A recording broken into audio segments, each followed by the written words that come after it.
नमस्कार दोस्तों, स्वागत है आपके अपने YouTube चैनल रीडिंग लवर्स पर। दोस्तों आज की जो वीडियो इसमें हम करने वाले हैं हरियाणा में जो CET में जो आपका ग्रुप डी वाला जो एग्ज़ाम होने वाला है, और ये जो क्वेश्चन है यहाँ पर पहले जो CET का एग्ज़ाम हुआ था उसमें क्वेश्चन आ चुके हैं, और इस कारण से सभी के सभी जो क्वेश्चन यहाँ पर महत्वपूर्ण हैं, क्योंकि हो सकता है यहाँ से भी आपको एग्ज़ाम में क्वेश्चन देखने को मिल जाए। इसके अलावा आपका कोई अन्य भी एग्ज़ाम है, चाहे आपका HSC वाला है या फिर कोई अन्य एग्ज़ाम है, तो ये जो क्वेश्चन है आपके अन्य एग्ज़ाम के लिए भी महत्वपूर्ण रहेंगे। और अगर आप हमारी इनसे पहले वाली वीडियो को अगर आप देखना चाहते हैं तो सब इसे आप हमारे चैनल की प्लेलिस्ट में जाकर देख सकते हैं। तो हमारा जो यहाँ पर पहला जो क्वेश्चन आया है, निम्नलिखित जल मार्गों में से किस जल मार्ग को सरकार के द्वारा राष्ट्रीय जल मार्ग संख्या 2 के रूप में घोषित किया गया है? तो ये इनमें कौन सा है? इलाहाबाद और हल्दिया के मध्य गंगा नदी 1620 किलोमीटर, सदिया और धुबरी के मध्य ब्रह्मपुत्र नदी 1891 किलोमीटर, केरल में पश्चिम तटीय नहर कोटापुरम कोल्लम उद्योग मंडल एवं चक्करपारा नहरें 205 किलोमीटर, काकीनाडा पुदुचेरी नहर स्ट्रेच के साथ साथ गोदावरी और कृष्णा नदी के निर्दिष्ट भाग 1078 किलोमीटर। तो इस प्रकार से यहाँ पर ये ऑप्शन है। तो यहाँ पर जो इसमें सही आंसर कौन सा है? और सही आंसर है यहाँ पर जो ऑप्शन 2 में आया है, सदिया और धुबरी के मध्य ब्रह्मपुत्र नदी 1891 किलोमीटर। तो ये जो राष्ट्रीय जलमार्ग 1 प्रयागराज हल्दिया, जिसकी लंबाई 1620 किलोमीटर है, भारत का सबसे लंबा राष्ट्रीय जलमार्ग है, और 1988 में राष्ट्रीय जलमार्ग 2 के रूप में घोषित ब्रह्मपुत्र नदी 891 किलोमीटर का सदिया धुबरी खंड असम में स्थित है। तो सदिया धुबरी जो है कहाँ पर है? असम में है। और राष्ट्रीय जलमार्ग 3 ये पश्चिमी तट नहर के कोल्लम कोट्टापुरम खंड और केरल में 1993 में चंपकारा उद्योग मंडल नहरों को राष्ट्रीय जलमार्ग घोषित किया गया है। और जो राष्ट्रीय जलमार्ग 4 है, नहरों का काकीनाडा पुडुचेरी खंड और कालुवेली टैंक, गोदावरी नदी का भद्राचलम राजमंदेरी खंड और कृष्णा नदी का वजीराबाद विजयवाड़ा खंड 1078 किलोमीटर आंध्र प्रदेश, तमिलनाडु और केंद्र शासित प्रदेश पुडुचेरी में 2008 में राष्ट्रीय जलमार्ग घोषित किया गया था। तो इनमें से कौन सा जलमार्ग को सरकार के द्वारा राष्ट्रीय जलमार्ग संख्या 2 के रूप में घोषित किया गया है? तो यहाँ पर जो ऑप्शन 2 में दिया गया है, सदिया धुबरी के मध्य ब्रह्मपुत्र नदी 891 किलोमीटर को। उसके बाद जो नेक्स्ट क्वेश्चन है, किसी सरकारी क्षेत्र के उपक्रम की इक्विटी के एक भाग को सार्वजनिक रूप से बेचना क्या कहलाता है? राष्ट्रीयकरण, विनिवेश, परिसीमन, समुदायीकरण या कोई सभी नहीं। तो यहाँ पर किसी सरकारी क्षेत्र के उपक्रम को इक्विटी के एक भाग के सार्वजनिक रूप से बेचना, और इसमें जो हमारा सी आंसर है ऑप्शन रहेगा 2 वाला। तो इसे को कहा गया है विनिवेश। विनिवेश का जो उद्देश्य है धन जुटाना और उद्यमों के स्वामित्व में आम जनता और श्रमिकों की व्यापक भागीदारी को प्रोत्साहित करना होता है। नेक्स्ट आ जाता है बाजार संतुलन रेखा चित्र में। यदि मांग वक्र बाईं ओर को शिफ्ट करता है तथा साथ ही पूर्ति वक्र दाईं ओर को शिफ्ट करता है, तो संतुलन की कीमत पर क्या प्रभाव दिखेगा? घटेगा, बढ़ेगा, अपरिवर्तित रहेगा या फिर अनिश्चित रहेगा? और यहाँ पर जो इसमें हमारा सी आंसर जो माना गया है, तो ऑप्शन रहेगा 1 वाला। तो ये क्या है? घटेगा। तो दिए गए मामले में मांग वक्र बाईं ओर शिफ्ट होता है, जबकि आपूर्ति वक्र दाईं ओर शिफ्ट होता है, क्योंकि 2 वक्र विपरीत दिशाओं में चलते हैं, इसलिए उनके शिफ्टों का परिमाण प्रभावी रूप से समान होता है, और परिणामस्वरूप संतुलन मात्रा वही रहती है, लेकिन संतुलन कीमत गिर जाती है। उसके बाद है भारत का पहला राष्ट्रवादी कला विद्यालय वर्ष 1919 में किस विश्वविद्यालय में स्थापित किया गया था? अलीगढ़ मुस्लिम विश्वविद्यालय, विश्व भारती, बनारस हिंदू या इलाहाबाद विश्वविद्यालय?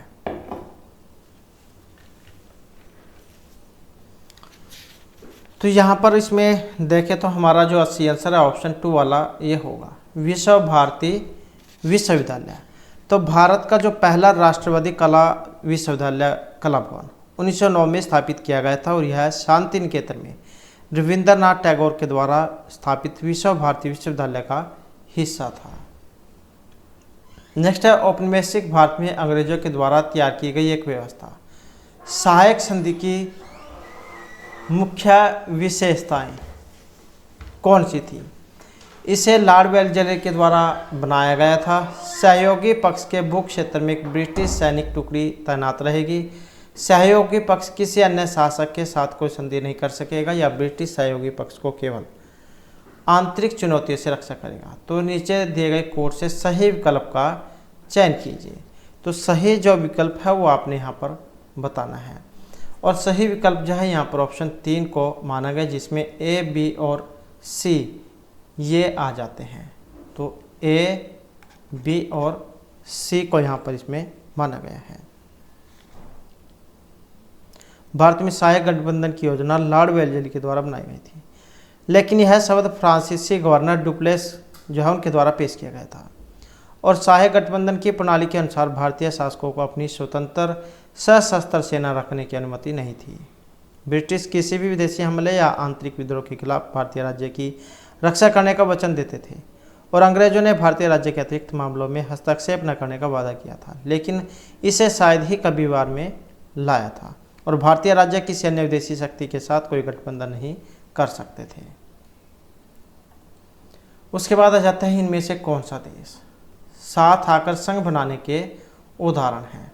भारत, संयुक्त राज्य अमेरिका, ऑस्ट्रेलिया या फिर स्पेन। नीचे दिए गए कोट में से सही उत्तर जो है वो आपने बताना है। तो इनमें से कौन से वाला सही है? और यहाँ पर जो इनमें हमारा सही आंसर है ऑप्शन रहेगा 2 वाला। तो यहाँ पर बी और सी जो है इसको माना गया है। तो संयुक्त राज्य अमेरिका और ऑस्ट्रेलिया इनको माना गया है।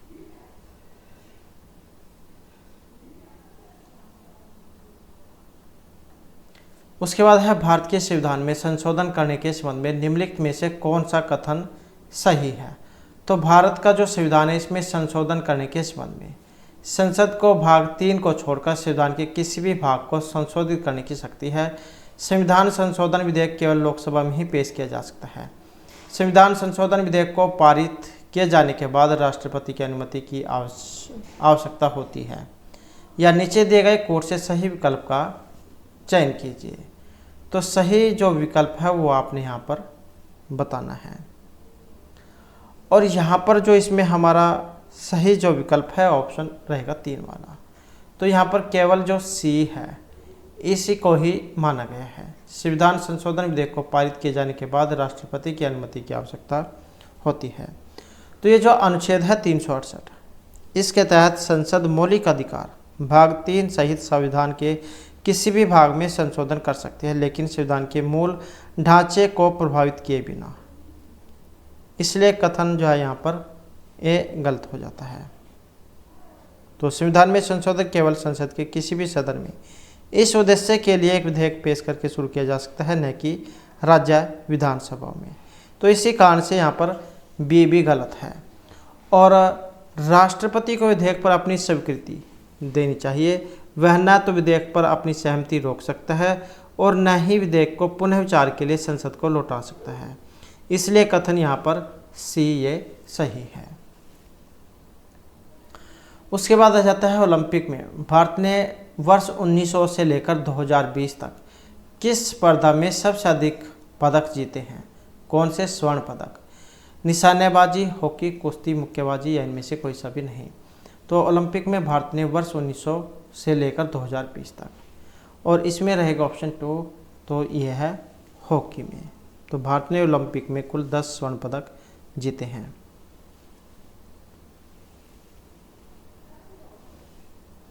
उसके बाद आ जाता है 17 सितंबर 2022 को आयोजित रोगी सुरक्षा दिवस का नारा क्या था? स्वास्थ्य बिना दवा, दवा की जगह ध्यान, दवा बिना नुकसान, स्वास्थ्य के साथ योग। तो 17 सितंबर 2022 को आयोजित रोगी सुरक्षा दिवस का नारा, और इसका जो नारा था ऑप्शन जो 3 में दिए गए हैं, दवा बिना नुकसान। विश्व रोगी दिवस कब मनाया जाता है? प्रतिवर्ष 17 सितंबर को।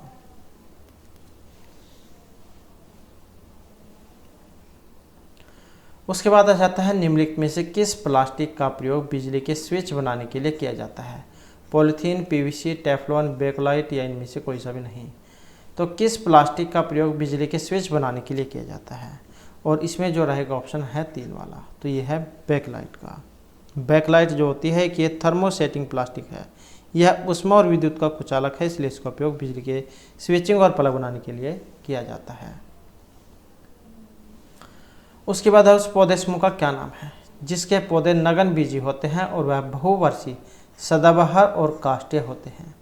जिम्नोस्पर्म, एंजियोस्पर्म, टेरिटोफाइटा या ब्रायोफाइटा। तो उस पौधे समूह का नाम जिसके पौधे नगन बीजी होते हैं और बहुवर्षीय, सदाबहार और काष्ठीय होते हैं। और यहाँ पर देखें तो ऑप्शन रहेगा 1 वाला, तो यह है जिम्नोस्पर्म। तो जिम्नोस्पर्म एक ऐसे पौधे हैं जिसमें बीजांड किसी भी अंडाशय की दीवार से घिरे नहीं होते हैं तथा निषेचन से पहले और दोनों में ये खुले रहते हैं। निषेचन के बाद विकसित होने वाले बीज ढके नहीं होते, अर्थात ये नगन होते हैं और उन्हें अंडाशय, स्टाइल और स्टिग्मा में विभेदित नहीं किया जाता है।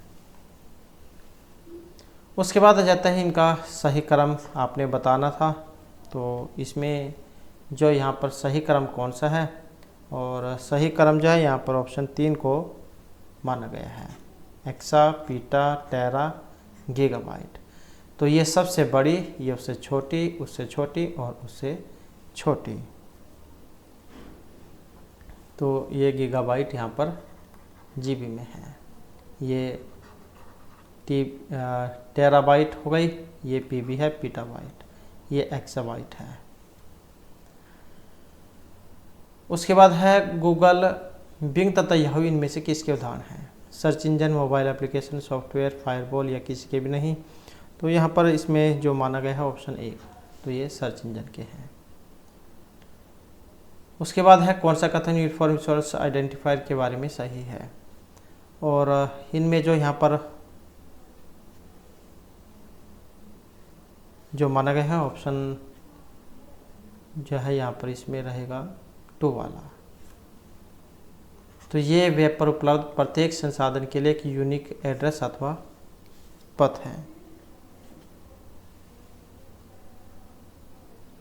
नेक्स्ट इनमें से कौन सुनिश्चित करता है कि डाटाबेस में डाटा सटीक तथा विश्वसनीय है?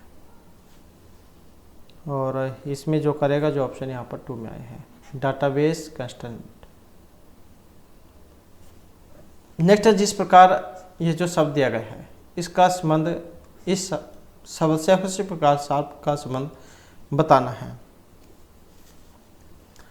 तो जैसे इससे ये वाला बना है, अब ये यहाँ पर आपने देखना होगा कि ये किस प्रकार से बना है, IBUTN।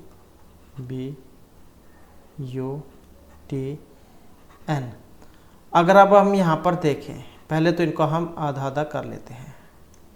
अब अगर हम यहाँ पर देखें तो ये इस प्रकार से है और ये इसका छोटा रूप है। इसी प्रकार से यहाँ पर देखें, ये बड़ी ABC में, छोटी ABC में, ऐसे ये बड़ी में और ये छोटी में, और ये दोनों सेम है। तो कुछ ऐसा ही जो क्रम है यहाँ पर इसमें चल रहा है, और इसी के अनुसार फिर जब हम देखेंगे तो कौन सा बनेगा, ये वाला हो जाएगा।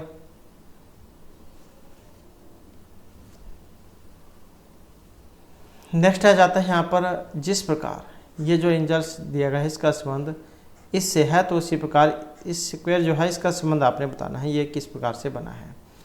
तो यहाँ पर भी सेम वैसे ही ANGLES और यहाँ पर GNASEL।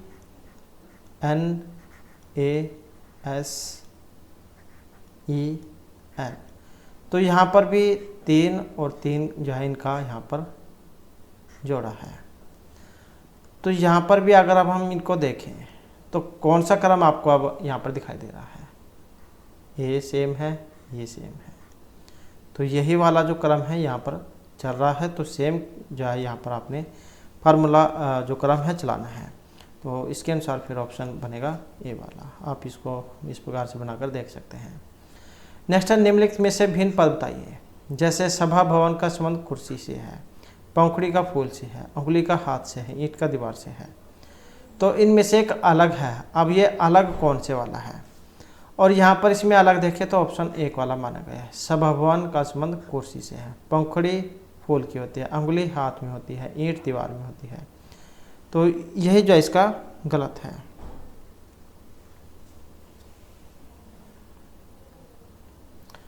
उसके बाद आ जाता है एक ऐसी संख्या संयोजन का चयन कीजिए जिसके अनुसार अक्षर को व्यवस्थित किए जाने से एक सार्थक शब्द बनाया जा सके। तो इनको क्रम आपने लगाना GNAEHR। तो इसका क्रम कौन सा बन रहा है यही आपने यहाँ पर देखना होगा। तो यहाँ पर जब हम इनको व्यवस्थित करेंगे, सही से लगाएंगे, तो हैंगर जो है बनेगा HANGER। तो यहाँ पर इसमें भी देख सकते हैं सबसे पहले 5वें नंबर का आ रहा है, उसके बाद यहाँ पर ज़्यादातर 3रे नंबर का है ये वाला। तो इनसे भी आप कुछ अंदाज़ा लगा सकते हैं। वैसे नहीं अगर आपको पता लगता है तो जो ऑप्शन दिए गए हैं इनको भी देख सकते हैं कौन से में ज़्यादा अक्षर दिए गए हैं। तो फिर ये ऑप्शन 2 वाला हो जाएगा इसका, हैंगर, HANGER। नेक्स्ट है, यहाँ पर भी कुछ शब्द दिए गए हैं। दी गई श्रृंखला के मध्य घटक से दाईं और निम्नलिखित में से तीसरा घटक कौन सा होगा? तो दी गई श्रृंखला के मध्य घटक से दाईं ओर, दाईं साइड, बाईं साइड, जिसे राइट हैंड लेफ्ट हैंड कह देते हैं। तो यहाँ पर इसमें कौन सा आएगा? तो यहाँ पर इनका आपने आधा कर लेना है। तो श्रृंखला का जो मध्य घटक जो इनमें होगा ये M आएगा, बीच में या जो होगा। तो M के दाईं ओर तीसरा घटक, तो M के दाईं ओर तीसरा घटक, तो तीसरा कौन सा होगा? 1 2 3, क्योंकि यही दाईं है, ये बाईं साइड है। तो तीसरा घटक कौन सा होगा? ये वाला। तो इसको देख लेते हैं जो ऑप्शन 4 में दिया गया है। उसके बाद है निम्नलिखित में से भिन्न पद कौन सा है? तो यहाँ पर आपने भिन्न बताना है, अलग कौन सा है, क्या क्रम यहाँ पर चल रहा है। अब यहाँ पर अगर हम देखें तो 5 तिये 15, 5 चौके 20, अब 5 5 25 होना चाहिए था। तो यही जो हो गया है यहाँ पर। तो कौन से वाला हो जाएगा? जो यहाँ पर 3 में आया है। उसके बाद जो हमारा यहाँ पर नेक्स्ट क्वेश्चन है, 3 कथनों के बाद 3 निष्कर्ष दिए गए हैं। सामान्यतः ज्ञात तथ्यों से भिन्न होते हुए भी कथन को सत्य मानते हुए निर्णय कीजिए कि तार्किक रूप से कौन सा निष्कर्ष यहाँ पर दिए गए कथन से निकलता है। तो यहाँ पर एक कथन है कि कुछ प्लेट चम्मच है, कुछ प्लेट चम्मच है। यहाँ पर हम ऐसे लिख लेते हैं। तो कुछ प्लेट, यहाँ पर कुछ हिस्सा, कुछ प्लेट चम्मच हैं, कुछ कटोरे प्लेटें हैं, कुछ कटोरे। तो यहाँ पर कुछ ये हो गए कटोरे, कुछ कटोरे प्लेटें हैं, सभी चम्मच कटोरे हैं, सभी चम्मच कटोरे हैं। तो सभी चम्मच क्या है? कटोरे हैं। ऐसे हो जाएगा। तो यहाँ पर इसमें बताना है कि अब कौन से वाला सही है। तो कुछ प्लेटें कटोरे हैं, कुछ प्लेटें कटोरे हैं, क्योंकि इसके साथ कुछ हिस्सा है। कुछ कटोरे चम्मच है, कुछ कटोरे चम्मच हैं, क्योंकि कुछ हैं। और कुछ चम्मच प्लेट है, कुछ चम्मच प्लेट है, क्योंकि थोड़ा हिस्सा है। तो यहाँ पर देखते हैं अब कौन सा निष्कर्ष इसका निकलेगा। तो यहाँ पर जो इसमें निष्कर्ष जो निकल के आए हैं, तो ऑप्शन 4 वाला इसका हो जाएगा। 1 2 3, क्योंकि सभी जो है यहाँ पर मैच कर रहे हैं। इनका इसके साथ भी कुछ हिस्सा है, इसके साथ भी इसका कुछ हिस्सा है। उसके बाद आ जाता है निम्नलिखित संख्या श्रृंखला में पर्सन चिन्ह के स्थान पर कौन सी संख्या यहाँ पर आएगी। तो यहाँ पर जो पर्सन चिन्ह है इसके स्थान पर बताना है। तो कुछ जो सीरीज है, क्रम है, यहाँ पर इसमें चल रहा है। तो इसी क्रम के अनुसार हम यहाँ पर देखें तो कौन सा क्रम यहाँ पर चल रहा है। यहाँ पर अगर हम देखें तो 27 जो है ये 3 की पावर है, 3 3 9 3 27। ऐसे ही ये 6 की है, 6 6 36 6 216। ऐसे ही यहाँ पर 9 किया, निम निम 81 निमा 729। और ऐसे ही यहाँ पर 3375 है, तो ये 15 की पावर 3 है। तो जब हम यहाँ पर देख लिया कि 3 6 9 के बाद यहाँ पर 12 की आएगी, क्योंकि 3 3 का गैप है, 3 फिर 6 फिर 9 फिर 12 फिर 15। तो यहाँ पर अब 12 की पावर 3 आएगी, जो कितनी होती है 1728, जो यहाँ पर ऑप्शन 2 में दी गई है। उसके बाद आप एक रेस्तरां के मालिक हैं, आपका एक डिलीवरी बॉय समय पर भोजन पहुंचाने की जल्दबाजी में मामूली दुर्घटना का शिकार हो जाता है। उसे 5 दिन के आराम की आवश्यकता है। आप निम्नलिखित में से कौन सी कार्रवाई करेंगे। आप उसे नौकरी से निकाल देंगे, आप उसे 5 दिन के लिए निलंबित कर देंगे, आप उसे 5 दिन के लिए बिना वेतन छुट्टी पर जाने के लिए कहेंगे, आप उसे 5 दिन का सवेतन अवकाश देंगे और उसके साथ चिकित्सा व्यय का भी भुगतान करेंगे।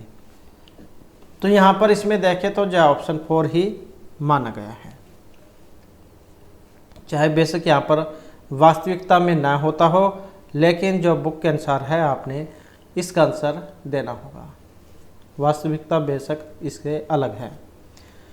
नेक्स्ट आ जाता है हमारा यहाँ पर A B C D और F 6 व्यक्ति हैं। C D से बड़ा है, A सबसे छोटा है, B और D बराबर आयु के हैं, B E से बड़ा है, C F से छोटा है, तो B से बड़ा कौन है। तो यहाँ पर इनका क्रम जब इसी तरीके से हम देख लेते हैं तो इनका जो क्रम है F C D B E A, तो कुछ इस प्रकार का जो क्रम है यहाँ पर इनका निकल के आएगा। तो यहाँ पर इसमें देखें तो C D से बड़ा है। अब जो C है ये D से बड़ा है, A सबसे छोटा है, B और D बराबर आयु के हैं, B और D जो है ये बराबर आयु के हैं, ये बराबर आयु के हैं B और D। B E से बड़ा है, B जो है ये E से बड़ा है, C F से छोटा है, C F से छोटा है। तो यहाँ पर B से बड़ा कौन है, तो B से बड़ा कौन है, जो यहाँ पर ऑप्शन 4 में दिया गया है F C,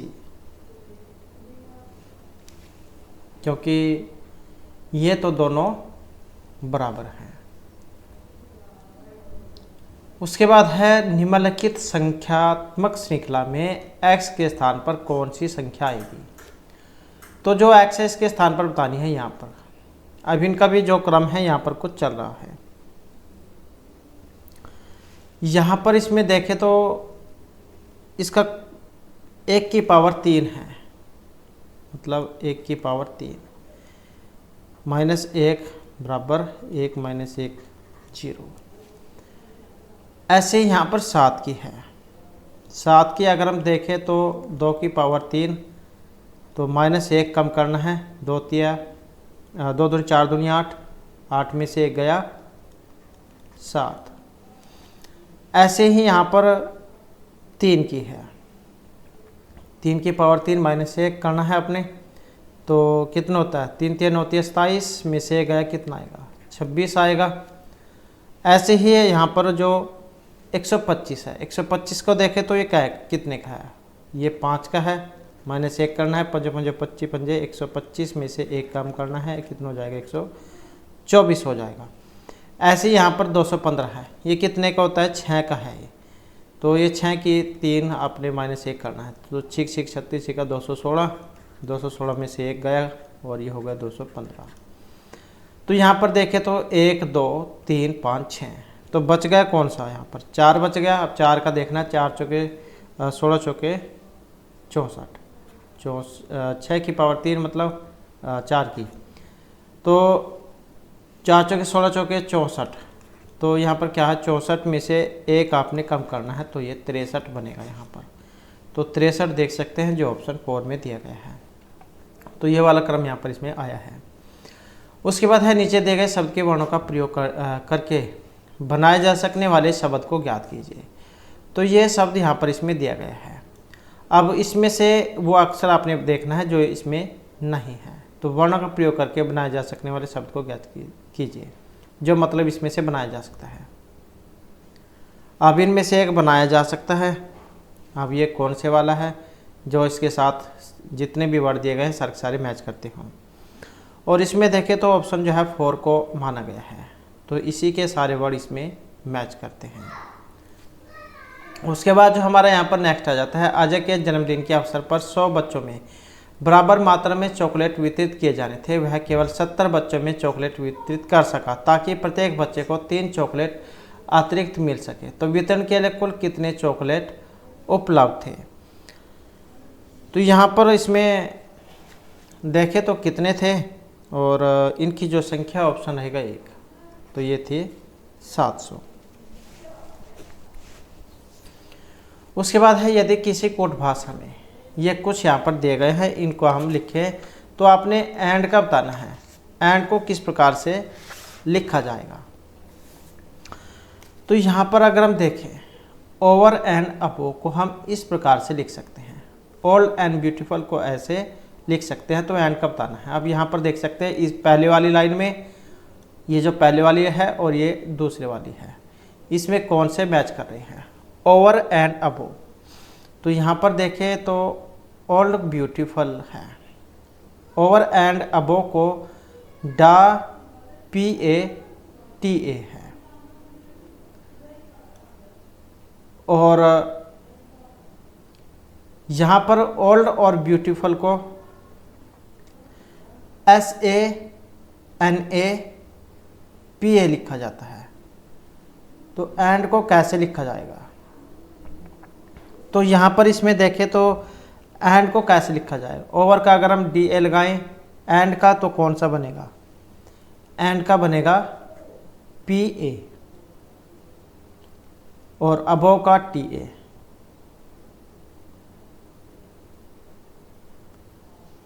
तो क्योंकि यहाँ पर इसमें देखें तो ये भी सेम है और PA ये भी सेम है, ओल्ड और ब्यूटीफुल और ब्यूटीफुल। तो यही जो है यहाँ पर इसका बन जाएगा। यहाँ पर शायद इसमें कुछ छोटा हुआ है, या तो एंड यहाँ पर भी इसमें होना चाहिए था, ओल्ड एंड ब्यूटीफुल। तो यहाँ पर जो है इसका ये PA वाला बनेगा इस एंड का। तो इसका देखें तो कौन सा बन रहा है, यहाँ पर ऑप्शन जो 2 में है। उसके बाद जो नेक्स्ट आ जाता है यहाँ पर भिन्न पदों का पता लगाइए जो अलग तरीके से कोटित किया जाएगा। जैसे यहाँ पर होप है, इसको ऐसे लिखा जा सकता है। तो भिन्न अलग बताना है कि अलग इनमें कौन सा है।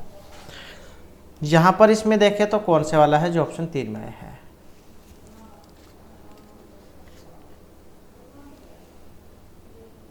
तो यही जो यहाँ पर अलग है,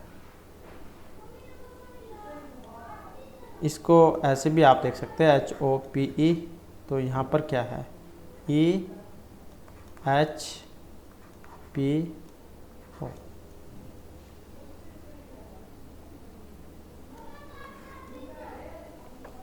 तो यही जो इसका यहाँ पर माना गया है।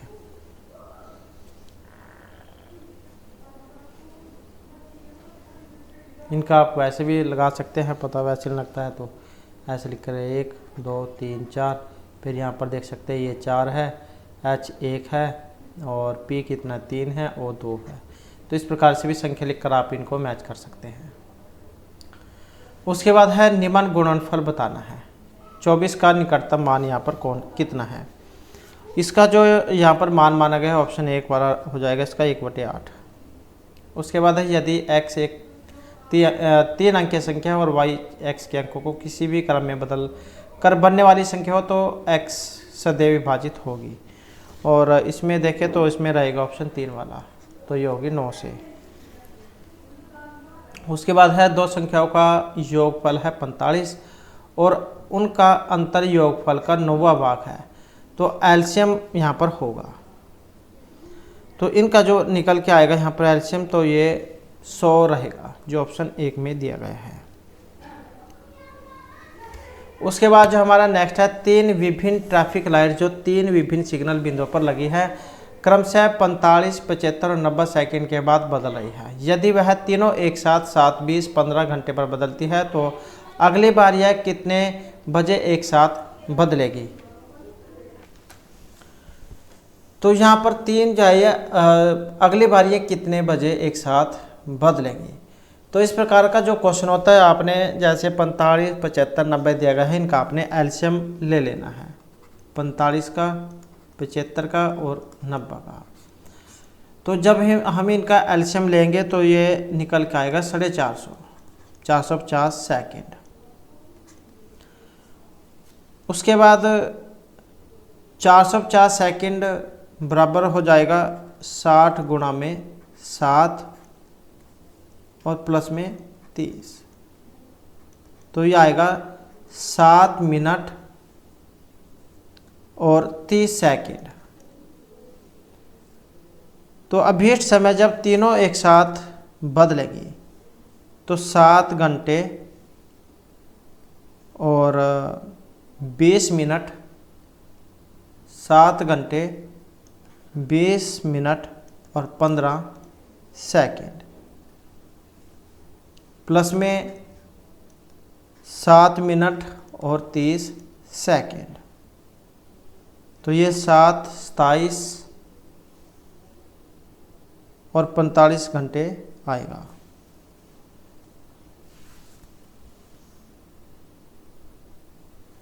जो यहाँ पर ऑप्शन 2 जो है इसमें दिया गया है।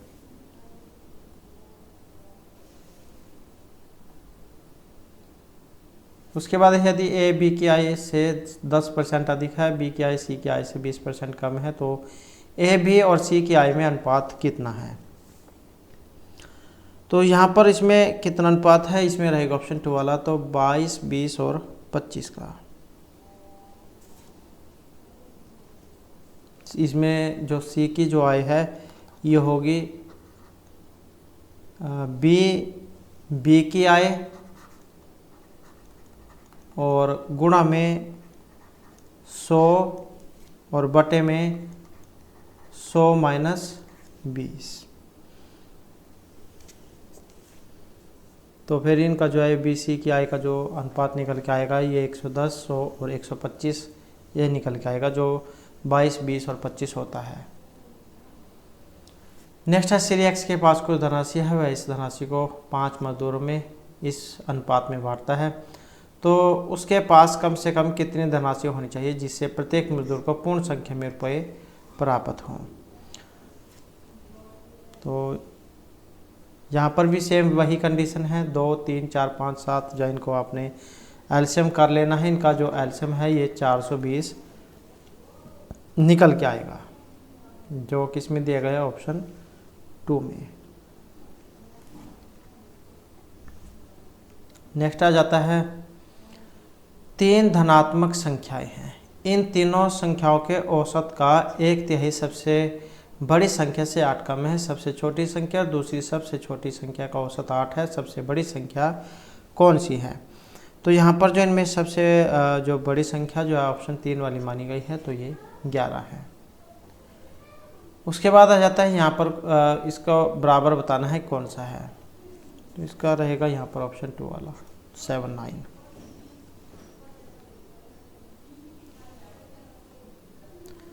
उसके बाद एक प्लाट को 18,700 रुपये में बेचने पर इसके मालिक को 15% की हानि होती है, तो 15% लाभ के लिए वह प्लाट को कितने में बेचे।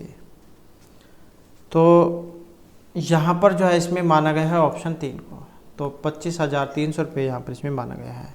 तो इसमें वैसे ही क्रय मूल्य लगाना है। क्रय मूल्य क्या होगा, विक्रय मूल्य गुणा में 100 बटे में 100 माइनस में हानि प्रतिशत।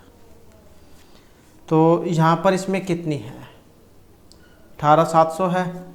तो यहाँ पर भी फिर वैसे ही 18,700 और गुणा में कितना हो जाएगा 100 और बटे में क्या हो जाएगा 100 माइनस में 15। तो जब हम इसे हल करेंगे तो कितना हो जाएगा 18,700 गुणा में 100 बटे में 85। तो ये निकल के आएगा 22,000। फिर यहाँ पर 15% जो लाभ है अगर लेना है तो विक्रय मूल्य बराबर हो जाएगा कितना, ये जो संख्याई है 22,000 गुणा में 115, क्योंकि लाभ लेना है तो 100 में 15 जोड़कर 115 हो जाएगा। उसके बाद 100। तो जब हम इसको हल करेंगे तो ये जो संख्या है 25,300 ये निकल के आएगी 25,300 रुपये। उसके बाद जो नेक्स्ट है, यदि एक वस्तु 20% लाभ पर बेची गई तो निम्न में से कौन सा एक इसके क्रय मूल्य और विक्रय मूल्य में अनुपात है। तो कौन सा अनुपात है यहाँ पर, और इसमें देखें तो कौन सा ऑप्शन 2 वाला माना गया है 5:6। तो यहाँ पर भी आसान क्वेश्चन है। मानव वस्तु का क्रय मूल्य कितना है, क्रय मूल्य कितना है 100 रुपये है और 20% लाभ है, लाभ कितना है 20%। तो विक्रय मूल्य कितना हो जाएगा, विक्रय मूल्य बराबर 20% लाभ है तो कितना हो जाएगा 120 हो जाएगा। फिर अनुपात कितना होगा, क्रय मूल्य अनुपात विक्रय मूल्य, तो कितना है 100:120 जो कितना होगा 5:6। उसके बाद है ए ने 38,000 रुपये लगाकर व्यापार आरंभ किया। 5 माह के बाद 55,000 रुपये की पूंजी लगाकर बी ने भी इस व्यापार में प्रवेश किया। वर्ष के अंत में 22,000 रुपये का लाभ हुआ। निम्न में से कौन सी राशि ए और बी के लाभ के लगभग अंतर के समान है। और इसमें देखें तो कौन सा आएगा, इसमें आएगा जो ऑप्शन 3 में है 1857 रुपये।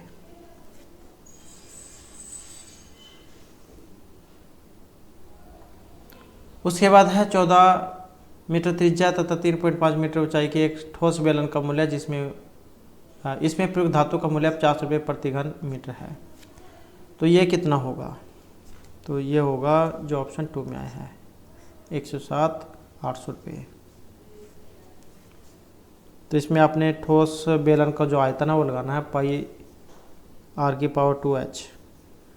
तो ये हो जाएगा 22/7 गुणा में r 14 गुणा 14, मतलब त्रिज्या जो है 14 गुणा 14 और कितना है 3.5। जब हम इसको हल करेंगे तो आएगा 2156 मीटर की 3। फिर ठोस बेलन का जो मूल्य है ये हो जाएगा 2156 और गुणा में 50। जब हम इसे हल करेंगे तो आएगा 107,800 रुपये। उसके बाद है 126 रुपये प्रति किलोग्राम तथा 135 रुपये प्रति किलोग्राम की चाय के प्रकार को एक तीसरे प्रकार की चाय में 1:1 और 1:2 के अनुपात में मिलाया गया है। यदि मिश्रण का मूल्य 153 रुपये प्रति किलोग्राम है तो तीसरी प्रकार की चाय का प्रति किलोग्राम मूल्य कितना होगा। तो इसका जो यहाँ पर मूल्य देखें तो ये कितना है, इसका रहेगा जो यहाँ पर ऑप्शन 3 में आया है, तो ये होगा 175.50 रुपये। उसके बाद है एक आदमी एक लड़का मिलकर खुदाई का एक कार्य 40 दिन में कर सकते हैं, जबकि उनकी खुदाई करने की गति का अनुपात 8:5 है। यदि लड़के को अकेले खुदाई के लिए लगाया जाए तो वह इस कार्य को कितने दिन में पूरा कर पाएंगे। तो वे जो इस काम को पूरा जो करेंगे तो इसमें लगेगा 104 दिन, जो ऑप्शन 4 में है। उसके बाद है एक धनराशि साधारण ब्याज पर 7 वर्षों में दोगुनी हो जाती है, वह कितने वर्षों में 4 गुनी होगी। तो कितने वर्ष में होगी, और यहाँ पर देखें तो ऑप्शन आएगा 2 वाला, तो ये होगी 21 वर्ष में। उसके बाद आ जाता है हमारा जो इंग्लिश से संबंधित क्वेश्चन, जिसमें पहला क्वेश्चन आ जाता है यहाँ पर जो the word which opposite in the meaning of the word underline. तो ये जो अपोजिट जो है इसका विपरीतार्थक यहाँ पर बताना है, और इसका जो विपरीतार्थक क्या होता है, तो ये कह देते हैं बारंबार होने वाला या नित्य कह देते हैं। तो इसका जो है ऑप्शन 4 वाला माना गया है रेयर चांस कह देते हैं, ये कभी कभी होने वाला, दुर्लभ।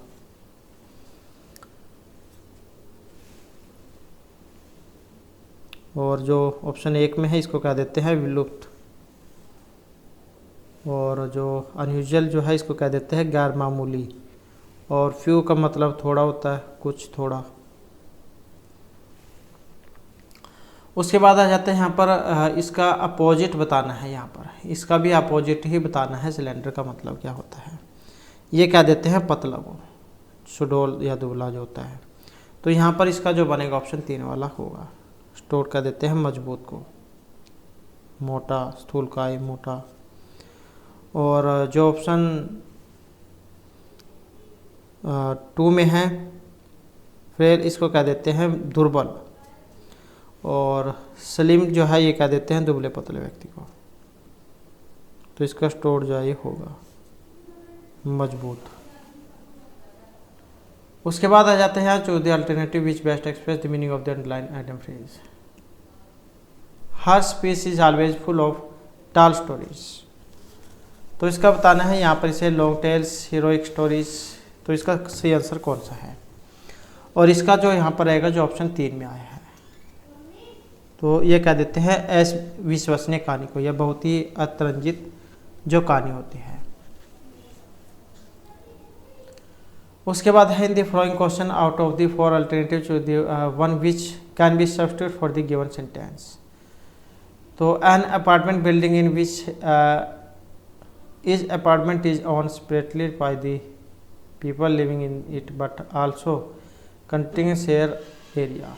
तो उसको क्या कहा जाता है, उसको जो यहाँ पर कहा जाएगा जो ऑप्शन 1 में है कॉन्डोमिनियम, जो उसको कह दिया जाएगा सहस्वामित्व, या फिर एक ऐसा अपार्टमेंट जिसमें कई फ्लैट होते हैं और जिनमें उनके स्वामी रहते हैं। जैसे बड़ी बड़ी बिल्डिंग होती है, फ्लैट वगैरह, तो सब के जो है उसमें अलग अलग जो फ्लैट होते हैं उनके मालिक अलग अलग होते हैं।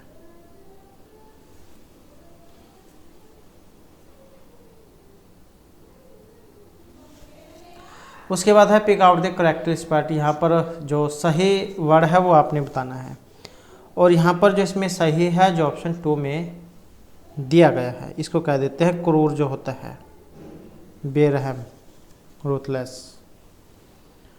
उसके बाद आ जाता है चो the correct passive voice from the flowing sentence. तो यहाँ पर passive voice Sheetal will have finish the work. तो इसका देखें तो इसमें कौन सा जो यहाँ पर बनेगा, और यहाँ पर जो इसमें बनेगा जो ऑप्शन 3 में दिया गया है, the work will have been finished by शीतल।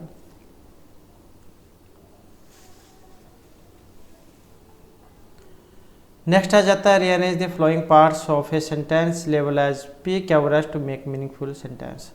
तो यहाँ पर आपने इनको सही जो क्रम है वो लगाना है। तो सही क्रम में जाए लाइनें होनी चाहिए। Dates is to be on the future, the power of noble, preserve and past. तो इनका कौन सा क्रम यहाँ पर सही बनेगा, और यहाँ पर जो इनका क्रम जो सही बना है और जो ऑप्शन 4 में दिया गया है। तो सबसे पहले आर वाली जो लाइन है आएगी, द पावर ऑफ नोबल, उसके बाद dates is to be, preserve and past, और उसके बाद आएगी सेकंड वाली ऑन दी फ्यूचर। उसके बाद है pick out the part of sentence. तो यहाँ पर क्या है कि एरर वाला जो क्वेश्चन है बताना है कि कौन से में है। The simple method welding two piece of metal together is known as pressure welding.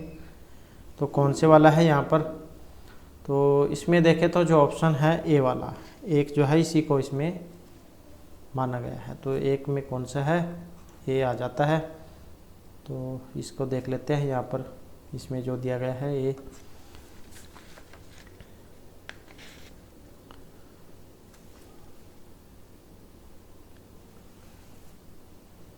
Next आ जाता है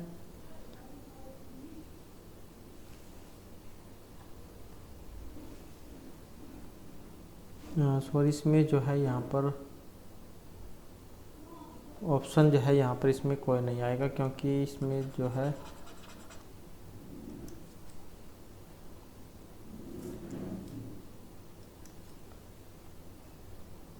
इसका जो है ऑप्शन यहाँ पर आएगा 4 वाला। तो कोई एरर जो है यहाँ पर इसमें नहीं बताए गए हैं, कोई एरर इसमें नहीं है। उसके बाद है यहाँ पर pick out the correct indirect speech from the flowing sentence. I have bought a house he said. तो इसका बनाना है आपने, और जब हम इसको हल करेंगे तो कौन सा बनेगा, इसका बनेगा ऑप्शन जो 1 वाला। तो I have bought a house he said, तो यहाँ से आपने लेना है ही सेड दैट, और आई को इसमें बदल जाएगा ही में, ही हैज़ हैव हैड, और ये वैसे ही बाउट तीसरी और फॉर्म और ए हाउस। तो he said that he had bought a house. उसके बाद है यहाँ पर most appropriate preposition to fill in the blanks. तो यहाँ पर आ जाती है preposition. She succeed dint of perseverance and hard work.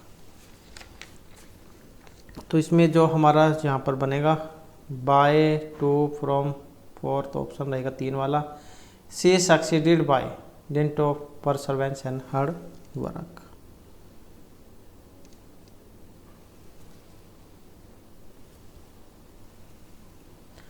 उसके बाद आ जाता है नेक्स्ट हमारा the old man is looking forward the visits of his grandchildren for in to या विद, और इसमें जो आएगा ऑप्शन रहेगा 3 वाला 2।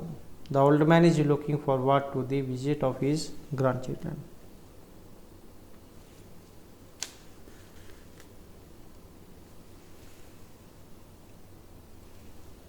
लुकिंग फॉरवर्ड जो है क्या देते हैं, कोई बात देख रहा हो जिसे क्या देते हैं प्रतीक्षा करना, आशा करना, उम्मीद करना।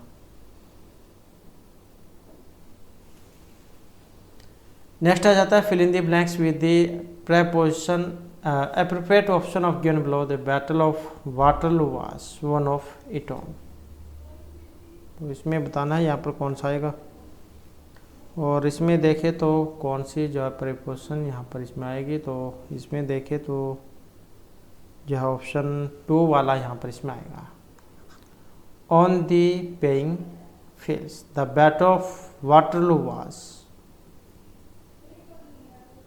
One on the paying fields.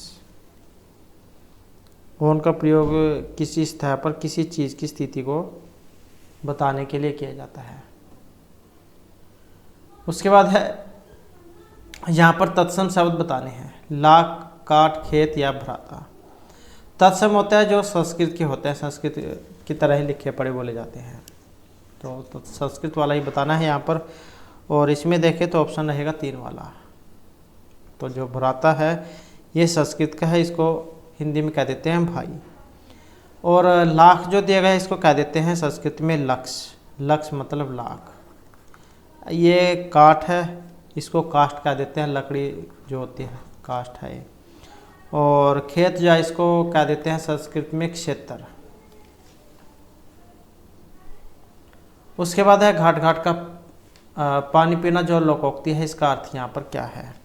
तो घाट घाट का पानी पीना, इसका अर्थ जो है यहाँ पर बहुत अनुभवी होना जो है ये रह जाएगा, जो ऑप्शन 2 में दिया गया है, बहुत ज़्यादा अनुभव होना।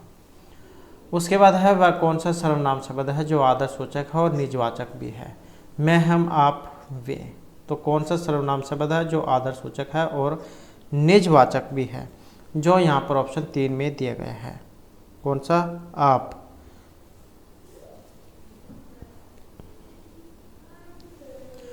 उसके बाद है वाक्य के जो प्रमुख घटक हैं। उद्देश्य, विधेय, कर्म क्रिया, कर्ता क्रिया, कर्म और विशेषण, या कोई सब नहीं। तो वाक्य के जो यहाँ पर प्रमुख घटक जो माने गए हैं, जो ऑप्शन 1 में आए हैं, उद्देश्य और विधेय। तो यही वाक्य के 2 घटक हैं। नेक्स्ट है अमर वृक्ष मस्त पद का उचित विग्रह होगा। अमर वृक्ष क्या देते हैं? आम का जो पेड़ होता है, आम का वृक्ष। तो यहाँ पर कौन सा होएगा? जो ऑप्शन 1 में है। अब समास भी आ जाता है यहाँ पर, तो तत्पुरुष समास है, षष्ठी तत्पुरुष समास। आम का वृक्ष। उसके बाद है जो व्यक्ति जन्म न ले, अजर, अनश्वर, अजन्मा या अमर। तो जो व्यक्ति जन्म ना ले उसके कहा जाएगा अजन्मा। जो कभी बूढ़ा ना हो, जो कभी ना मरे, तो जो कभी जन्म ना ले। उसके बाद है तट शब्द के लिए उचित पर्यायवाची शब्द, तटिनी, तटीनी, किनारा या मारीची। तो तट जो है इसके लिए कौन सा है यहाँ पर पर्यायवाची, और इसका जो रहेगा ऑप्शन 3 में जो है तट कह देते हैं किनारे को। कूल, तीर, साहिल। उसके बाद है इनमें से शुद्ध शब्द का चयन कीजिए। तो शुद्ध शब्द इनमें कौन सा है? शुद्ध जो ऑप्शन 2 वाला है प्रामाणिक।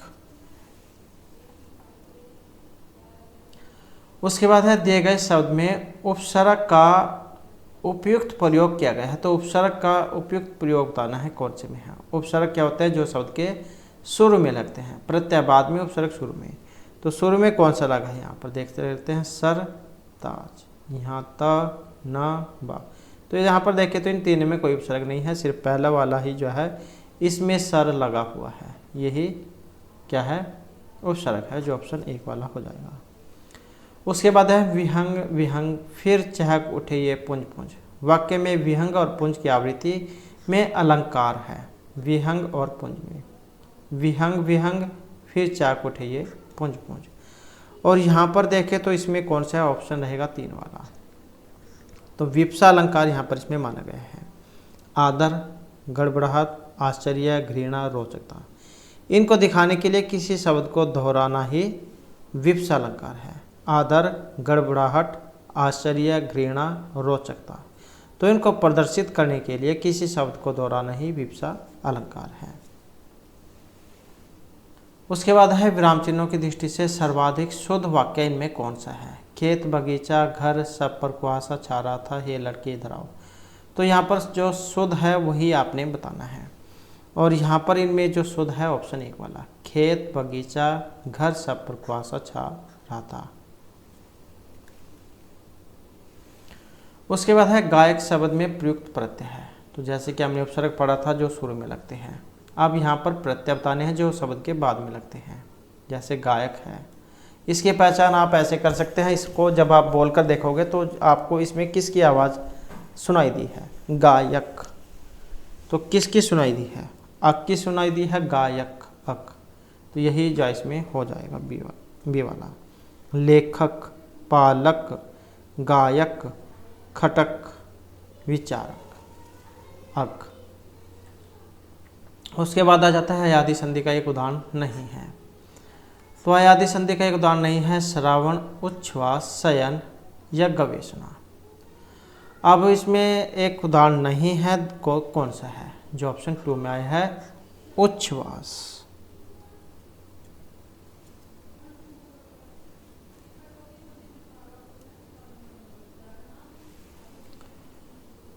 उसके बाद है दिए गए वाक्य में कारक चिन्ह का सर्वाधिक उपयुक्त प्रयोग हुआ है। तो जिसमें हुआ है वही बताना है। मैंने आज खेलने नहीं जाना है, सुबह देर में उठना ठीक नहीं है, ये किताब 230 रुपये से बिक गई, यह खिलौने मेरी बेटी के हैं। तो जो ऑप्शन 4 में आई है यही लाइन इसमें सही है, ये खिलौने मेरी बेटी के हैं। तो इसी में है। नेक्स्ट आ जाता है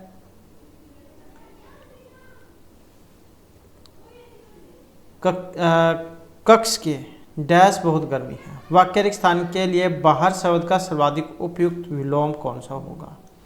तो ये जो बाहर है इसका विलोम बताना है आपका। बाहर का क्या होता है? अंदर कह देते हैं, या यहाँ पर जो इसमें दिया गया है तो बाहर, भीतर। तो कौन सा हो जाएगा बाहर का विलोम? जो ऑप्शन यहाँ पर 2 में दिए गए हैं, क्योंकि ऊपर नीचे होता है। तो ये हो जाएगा 2 वाला। उसके बाद आ जाता है 2010 में किस भाषा को हरियाणा की दूसरी राजभाषा का दर्जा दिया गया था? कब? 2010 में। अंग्रेजी, उर्दू, पंजाबी, हरियाणवी। तो हरियाणा की दूसरी राजभाषा, और यहाँ पर रहेगा 3, तो ये था पंजाबी।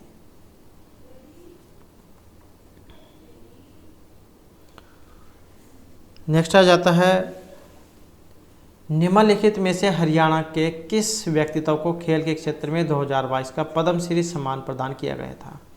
संदीप सिंह, सुमित अंतिल, बजरंग पुनिया या युवराज सिंह। तो हरियाणा के किस व्यक्तित्व को खेल के क्षेत्र में 2022 का पद्मश्री सम्मान दिया गया था? और यहाँ पर जो इसमें आए हैं ऑप्शन 2 वाले, तो यह है सुमित अंतिल। तो ओलंपिक स्वर्ण विजेता जो थे नीरज चोपड़ा और पैरालंपिक स्वर्ण पदक विजेता सुमित अंतिल, इनको पद्मश्री 2022 से सम्मानित किया गया था। और इनके अलावा हरियाणा के ओम प्रकाश गांधी को सामाजिक कार्य के लिए, विज्ञान एवं इंजीनियरिंग के लिए, मोतीलाल मदन तथा साहित्य एवं शिक्षा के लिए, रघुवेंद्र तंवर को पद्मश्री से सम्मानित किया गया था। और ये जो सुमित अंतिल है, इन्होंने टोक्यो 2020 पैरालंपिक में F64 पुरुषों की भाला फेंक में 68.55 मीटर की भाला फेंक के साथ स्वर्ण पदक जीता था। उसके बाद है, साई राष्ट्रीय बॉक्सिंग अकादमी रोहतक का शुभारंभ किस वर्ष हुआ था? और इनमें देखें तो ऑप्शन आएगा 4 वाला, तो ये हुआ था वर्ष 2017 में। हरियाणा ने विजेंद्र सिंह, अखिल कुमार, जितेंद्र कुमार, राजकुमार, सुमित सांगवान जैसे अंतर्राष्ट्रीय स्तर के मुक्केबाज पैदा किए हैं, तो इनका संबंध है इससे, बॉक्सिंग से। उसके बाद है, खिलाड़ी सीमा पुनिया अंतिल हरियाणा के किस गांव से संबंध रखती है? उजाना, खांडरा, खेवड़ा या कड़ुआ से। और यहाँ पर देखें तो ऑप्शन रहेगा 3 वाला, तो ये है खेवड़ा। तो ये किस खेल से संबंधित है? डिस्क थ्रो से। हरियाणा का जो ये सोनीपत जिले में आता है, खेवड़ा गांव वहाँ की है। और 2014 में इन्होंने राष्ट्रमंडल खेलों में रजत पदक और एशियाई खेलों में स्वर्ण पदक जीता था। उसके बाद है, 2015 में रिलीज की गई हरियाणवी फिल्म को 2 राष्ट्रीय पुरस्कार प्रदान किए गए थे, तो ये इनमें कौन सी थी? जो ऑप्शन यहाँ पर 3 में आई है, तो ये थी पगड़ी द ओनर, और इसकी अभिनेत्री थी बलजिंदर कौर। इन्होंने 62वें राष्ट्रीय फिल्म पुरस्कारों में सर्वश्रेष्ठ सहायक अभिनेता महिला का पुरस्कार जीता है। उसके बाद आ जाते हैं, छाछ आभूषण महिलाओं के द्वारा कहाँ पर धारण किए जाते हैं? और ये धारण किए जाते हैं माथे पर, और सोने या फिर चांदी से बने होते हैं। उसके बाद आ जाता है, हरियाणा का कौन सा नृत्य रूप शिव और पार्वती को समर्पित है? जो यहाँ पर इनमें आया है ऑप्शन 4 में, तो ये घनघोर नृत्य है। फागुन और चैत के महीने में ये किया जाता है और भगवान शिव और पार्वती जन को समर्पित है ये। उसके बाद है, निम्नलिखित कथनों पर विचार कीजिए। चौप हरियाणा में निर्मित शॉल का एक रूप है। शॉल के इस रूप को फुलकारी के नाम से भी जाना जाता है। उपयुक्त में से कौन सा कथन सही है? और यहाँ पर जो इसमें सही माना गया है, जो ऑप्शन 1 में आया है, तो केवल एक ही जो है यहाँ पर सही है। चौप हरियाणा में निर्मित शॉल का एक रूप है। चौप शॉल जो है आमतौर पर दूल्हे की दादी द्वारा नवविवाहित दुल्हन को उपहार में दी जाती है। सारुचिपूर्ण कढ़ाई के काम और आकर्षक रंगों के साथ फुलकारी शॉल बहुत खूबसूरत होती है। ग्रामीण महिलाएं इन पर विभिन्न प्रकार के पक्षियों, मानव आकृतियों और फूलों के डिजाइन बनाती हैं। उसके बाद है, 1770 में नजीब-उद-दौला की मृत्यु के बाद उनका सिंहासन किन्हें मिला था? अहमद शाह अब्दाली, जबीद खान, नजफ खान या महादजी सिंधिया को? तो 1770 में नजीब-उद-दौला की मृत्यु के बाद उनका जो राज सिंहासन जो मिला था, जो यहाँ पर ऑप्शन 2 में आए हैं, तो ये थे जबीद खान। उसके बाद है, हरियाणा की प्रसिद्ध बड़खल झील का निर्माण कब किया गया था? 1940, 47, 50 या फिर 74 में? तो ये बड़खल झील है। इसका निर्माण जो हुआ था, ऑप्शन आएगा 2 वाला, वर्ष 1947 में। अब एक क्वेश्चन ये बन जाता है, बड़खल झील ये कहाँ पर है? तो कहाँ पर है? ये फरीदाबाद में है, फरीदाबाद, और 42 एकड़ में फैली हुई है ये। नेक्स्ट आ जाता है हमारा सूची 1 को 2 के साथ मिलान करने वाला। तो यहाँ पर मिलान करने में जो इसमें बनेगा ऑप्शन रहेगा 2 वाला, ए डी, बी और सी। तो जैसे यहाँ पर शायर शेख दिए गए हैं, ये कहाँ पर है? सिरसा में। कन्नौड़ ये प्राचीन नाम है, किनका है? महेंद्रगढ़ का। कपिस्थल ये प्राचीन नाम है कैथल का। पांडुप्रस्थ ये किसका है? पानीपत का। तो इस प्रकार से यहाँ पर ये प्राचीन नाम है। उसके बाद आ जाता है बाबा लदाना तीर्थ स्थल, ये कहाँ है? रेवाड़ी, जींद, अम्बाला, कैथल, या उत्तर नहीं देना चाहते हैं। तो बाबा लदाना तीर्थ स्थल, और इसका जो संबंध है ऑप्शन 4 में रहेगा, तो ये कैथल में है। नेक्स्ट आ जाता है हरियाणा पंचायती राज अधिनियम 1994 के अध्याय 10 के अनुसार निम्नलिखित में से कौन सी समिति पंचायत समिति द्वारा नियुक्त नहीं की जा सकती? सामाजिक न्याय समिति, सामान्य समिति, स्वास्थ्य एवं कल्याण समिति, वित्त, लेखा, परीक्षा, ऑडिट एवं योजना समिति। तो यहाँ पर इसमें देखें तो कौन सा ऑप्शन जो हमारा रहेगा? 3 वाला, स्वास्थ्य एवं कल्याण समिति। उसके बाद है हरियाणा में पहली स्थायी लोक अदालत की स्थापना हुई थी। 17 जनवरी 1955, 2005, 98 या 1966 में। तो पहली स्थायी लोक अदालत की स्थापना, और इनमें हमारा आंसर है ऑप्शन 3 वाला, 7 अगस्त 1998 को। और कहाँ पर? चंडीगढ़ में। उसके बाद है हरियाणा के किस जिले में सर्वाधिक वर्षा होती है? तो यहाँ पर इनमें देखें तो सबसे ज़्यादा जो वर्षा है ये अम्बाला में होती है। उसके बाद आ जाता है नेक्स्ट, हरियाणा में जो ब्लू बर्ड जो लेक है, झील है, ये कहाँ पर है? हिसार, जींद, फरीदाबाद या करनाल में। तो ब्लू बर्ड जो है ये हिसार में है। उसके बाद आ जाता है नेक्स्ट हमारा, हरियाणा की जलवायु है महाद्वीपीय प्रकार की, अल्प आर्द्र शीतोष्णीय प्रकार की, उपोष्ण शुष्क महाद्वीपीय प्रकार की, अल्प आर्द्र उपोष्णीय प्रकार की। तो यहाँ पर आपने बताना है हरियाणा की जलवायु। हरियाणा की जलवायु की बात करें तो ऑप्शन 1 रहेगा इसमें, तो ये महाद्वीपीय प्रकार की है। नेक्स्ट है महावीर चक्र विजेता को एक मुश्त कितनी नगद राशि दी जाती है? तो महावीर चक्र विजेता को, तो यहाँ पर जो इसमें राशि जो दी जाती है, जो ऑप्शन 2 में आई है,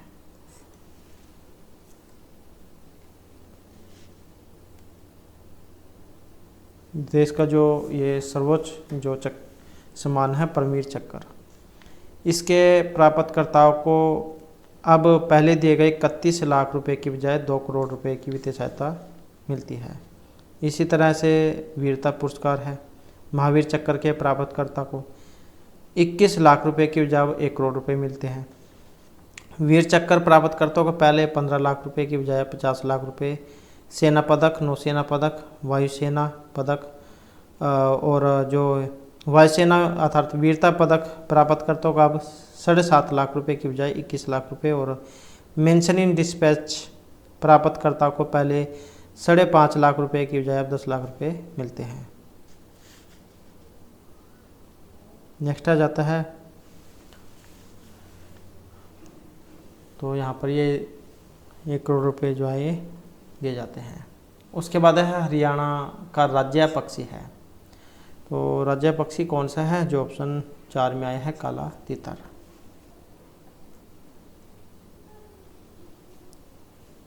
नेक्स्ट आ जाता है, काला फ्रैंकोलाइन भी हो सकता है एग्जाम में। नेक्स्ट है, किसी शहर को हरियाणा का दिल कहा जाता है? तो ये है हृदय ऑफ हरियाणा का देते हैं जींद को, जो ऑप्शन 2 में आया है, और जयंती देवी जो उनके नाम पर इसका नाम ये जींद रखा गया था।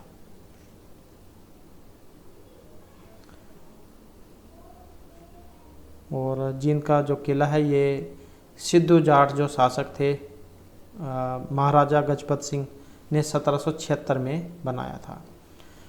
उसके बाद है हरियाणा राज्य बजट के वित्तीय वर्ष 2022-23 में कुल बजट का कितना प्रतिशत शिक्षा के क्षेत्र में व्यय हेतु निर्धारित किया गया है? तो हरियाणा राज्य बजट के वित्तीय वर्ष 2022-23 में कुल बजट का कितना प्रतिशत शिक्षा के क्षेत्र में व्यय होता है? और शिक्षा में जो है यहाँ पर रहेगा ऑप्शन 3 वाला 14.2%। उसके बाद है हरियाणा में विद्युत उपभोक्ताओं की कुल संख्या 2021-22 तक कितनी है। और इनकी जो संख्या है यहाँ पर तो ऑप्शन रहेगा 4 वाला, तो ये 73,07,992 है। तो ये जो है 2021-22 की है। उसके बाद है हरियाणा आर्थिक सर्वेक्षण 2021-22 के अनुसार हरियाणा में कुल कितनी स्तरीय कोषागार हैं। तो इनकी संख्या कितनी है, और इनकी संख्या है 23। तो 23 जिला स्तरीय कोषागार और 82 उप कोषागार हैं। उसके बाद है हमारा गांव जगमग गांव योजना के अंतर्गत जनवरी 2022 तक कितने गांव को जोड़ा गया है। तो कितने गांव को जोड़ा गया है 2022 तक, और इनकी जो यहाँ पर संख्या जो है ये ऑप्शन 2 वाली है 5,569। और कब योजना शुरू हुई थी, तो ये हुई थी 1 जुलाई 2015 को ये योजना चलाई गई थी। 24 घंटे बिजली देने का इसमें लक्ष्य रखा गया था। उसके बाद है हरियाणा में राष्ट्रीय मधुमक्खी पालन एवं शहद मिशन NBHM योजना की शुरुआत किस वर्ष हुई थी। तो ये मानी गई है 2020 में। तो इस प्रकार से जो हमारी आज की क्लास और ये महत्वपूर्ण क्वेश्चन थे, और नेक्स्ट वीडियो की इसमें आपके लिए नए जो महत्वपूर्ण क्वेश्चन लेकर आएंगे। और हमारे साथ अंत बनने के लिए धन्यवाद।